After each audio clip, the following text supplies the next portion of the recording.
आज हम एक ऐसी जगह की बात करेंगे जहां की दीवारें बोलती हैं और जहां की खामोशी चीखती है। तो आज की हमारी कहानी का नाम है वार्ड 13 की खामोश गूंज। तो कहानी शुरू होती है एक ऐसी जगह से जो शहर की भीड़भाड़ से मीलों दूर पहाड़ियों के बीच में छिपी हुई थी। एक वीरान पुराना पागलखाना, एक ऐसी जगह जो भले ही नजरों से ओझल थी लेकिन लोगों के जहन में, उनके डर में हमेशा जिंदा थी। तो चलिए सबसे पहले उस राज की बात करते हैं, वो रहस्य जिसने इस जगह को एक खौफनाक पहचान दी। आखिर क्या था वार्ड 13 का वो सीक्रेट? ये बात है साल 1996 की। एक रात अचानक उस पागलखाने से पूरे 13 लोग, जी हाँ 13 लोग गायब हो गए। उनमें 12 मरीज थे और एक डॉक्टर। और सबसे अजीब, सबसे खौफनाक बात पता है क्या थी? वो बस हवा में घुल गए थे। उनका कोई सुराग नहीं, कोई निशान नहीं, मानो जैसे वो कभी उस जगह पर थे ही नहीं। अब कहानी कई साल आगे बढ़ती है और हमारी कहानी में आते हैं अर्जुन और उसके 3 दोस्त। एडवेंचर के शौकीन ये लोग इस जगह की कहानियां सुनकर सच का पता लगाने के लिए वहां पहुंच चुके थे। ये उनका अंधेरे में पहला कदम था। उन्होंने सालों से जंग खाए उस लोहे के गेट को धक्का दिया और एक आवाज गूंजी, खरींच। ये आवाज सिर्फ गेट की नहीं थी। ऐसा लगा मानो वो वीरान इमारत ही दर्द से चीख उठी हो। और जैसे ही उन्होंने अंदर पैर रखा, हवा एकदम से सर्द हो गई। नहीं, ये वो मौसम वाली ठंड नहीं थी, ये कुछ अलग था। कुछ ऐसा जो हड्डियों तक को कंपा दे, कुछ अननेचुरल। उनकी नज़र दीवारों पर गई। दीवारों पर कुछ खरोंच कर लिखा था। शायद ये उन पुराने मरीजों के आखिरी लफ्ज थे। एक चेतावनी, एक ही बात लिखी थी बार बार, वो देख रहा है। वो लोग जैसे जैसे और अंदर गए, ऐसा लगा कि इमारत भी उनके साथ जाग रही है। अब उन्हें ये एहसास होने लगा था कि वो वहां अकेले नहीं हैं। कोई अनदेखी मुस्कान उनका इंतजार कर रही थी। और तभी उन्हें ऊपर की मंजिल से एक आवाज सुनाई दी, घिसटने की आवाज। छ, छ, जैसे जैसे कोई फर्श पर कुछ भारी चीज घसीट रहा हो। उनकी सांसें थम गईं। उन्होंने अपनी टॉर्च की रोशनी को ऊपर सीढ़ियों की तरफ घुमाया।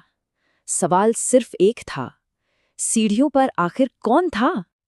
और जो उन्हें दिखा उसने उनके रोंगटे खड़े कर दिए। सीढ़ियों से उल्टा लटका हुआ एक शख्स, एक स्ट्रेट जैकेट में जकड़ा हुआ। उसकी आंखें पूरी की पूरी काली थीं और उसके चेहरे पर एक खौफनाक, चीर देने वाली मुस्कान थी। वो चारों घबराकर भागने के लिए पीछे मुड़े, लेकिन बहुत देर हो चुकी थी। उनके पीछे वो भारी लोहे का दरवाजा धड़ाम से अपने आप बंद हो गया। उसी भगदड़ में राहुल उनसे बस एक पल के लिए अलग हुआ और फिर वो गायब हो गया। बस ऐसे ही एक पल वो वहां था और अगले ही पल कुछ नहीं, कोई छींक नहीं, कोई आवाज नहीं, कुछ भी नहीं। फर्श पर बस एक चीज पड़ी थी, उसका कैमरा, और वो अभी भी रिकॉर्ड कर रहा था। अब जो 3 दोस्त बचे थे वो बस अपनी जान बचाने के लिए भाग रहे थे, छिपने के लिए कोई भी जगह ढूंढ रहे थे। और भागते भागते वो एक दरवाजे के सामने आके रुके। कमरा नंबर 13। दरवाजा थोड़ा सा खुला हुआ था। वो अंदर घुस गए। अंदर की दीवारों पर दर्जनों तस्वीरें बनी हुई थी, लेकिन जो देखकर उनकी रूह कांप गई वो ये था कि हर तस्वीर में सिर्फ एक ही चेहरा था, अर्जुन का। अर्जुन अभी इस सदमे से बाहर भी नहीं आया था कि उसके ठीक पीछे, उसके कान के पास एक ठंडी सी फुसफुसाहट सुनाई दी, तुम आखिरी हो। अब कहानी अगली सुबह पर आती है। पुलिस उस जगह पहुंचती है, लेकिन उन्हें जो सबूत मिलते हैं वो इस पहेली को सुलझाते नहीं बल्कि और भी ज्यादा उलझा देते हैं। पुलिस की फाइंडिंग्स की रिपोर्ट बहुत छोटी थी। उन्हें सिर्फ 2 चीजें मिलीं। एक, 3 जले हुए मोबाइल फोन, और 2, एक फाइल जिसके अंदर 4 नाम थे। ये नाम अर्जुन और उसके दोस्तों के ही थे, लेकिन जो चीज सबसे चौंकाने वाली थी वो उस फाइल का टाइटल था। फाइल के कवर पर बड़े बड़े अक्षरों में लिखा था, नए मरीज 2026।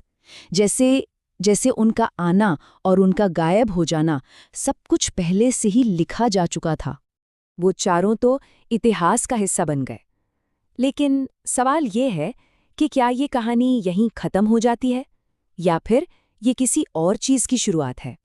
वहाँ के लोकल लोग कहते हैं कि आज भी अगर कोई आधी रात को उस वीरान इमारत के पास से गुजरे तो ऊपर की खिड़की से एक धीमी सी आवाज सुनाई देती है जो कहती है, कमरा नंबर 13 खाली नहीं है।